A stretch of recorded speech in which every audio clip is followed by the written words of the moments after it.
What is going on, everybody? Graham here. Today is Saturday. It's kind of a nasty day out. Not really that bad. But I actually spotted something. Look what's over here. That's a Nissan 200SX. Those cars, if I can remember correctly, they came with an SR20. This was the same motor as a 240SX. Or 180SX from Japan would have. The only difference is the only difference between a 200SX and a 240SX is the 240SX is rear wheel drive, the 200SX is front wheel drive. You know, it's the transverse system. Driveline.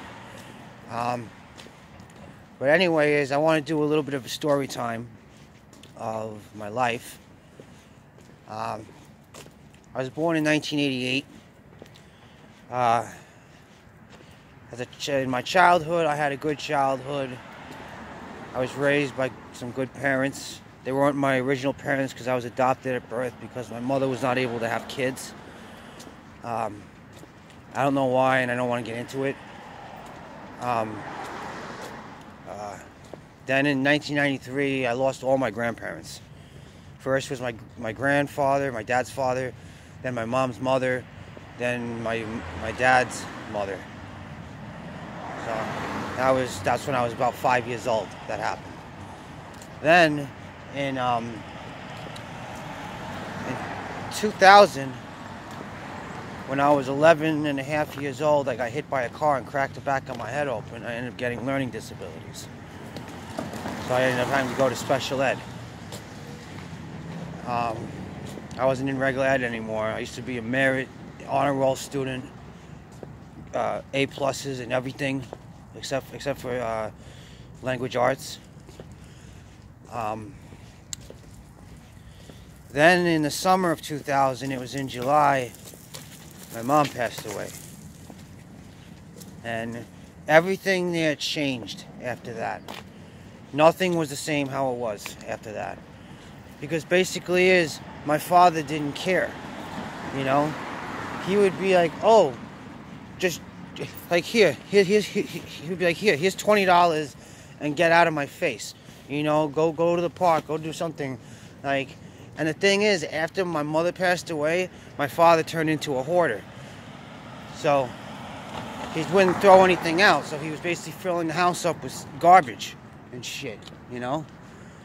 We ended up getting evicted from the apartment in Whitestone.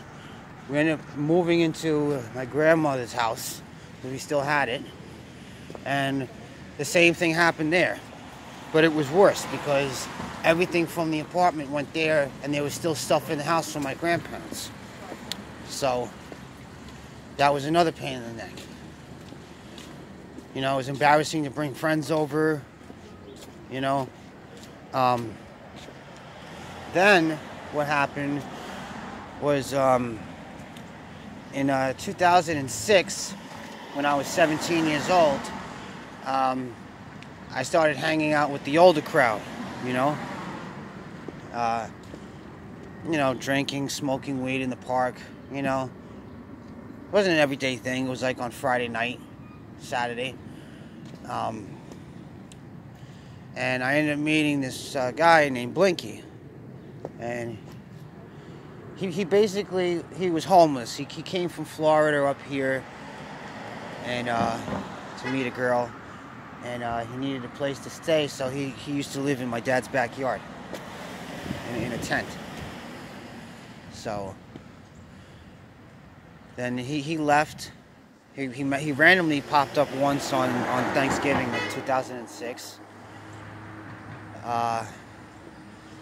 Then what happened was in 2009, my father passed away on February 9th. And after that, everything changed completely, you know? Like, I was at that point, then I was like, listen, I'm actually gonna fucking clean this whole fucking house out and straighten up to actually live fucking normally.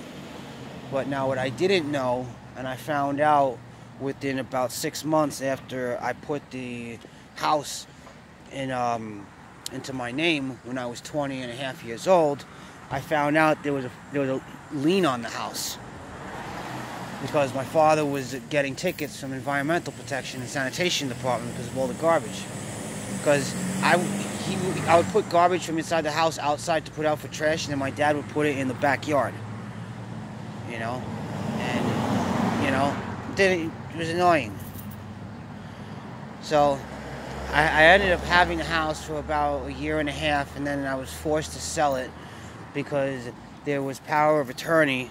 Because on my father's will, he had power of attorney until I was 25 years old.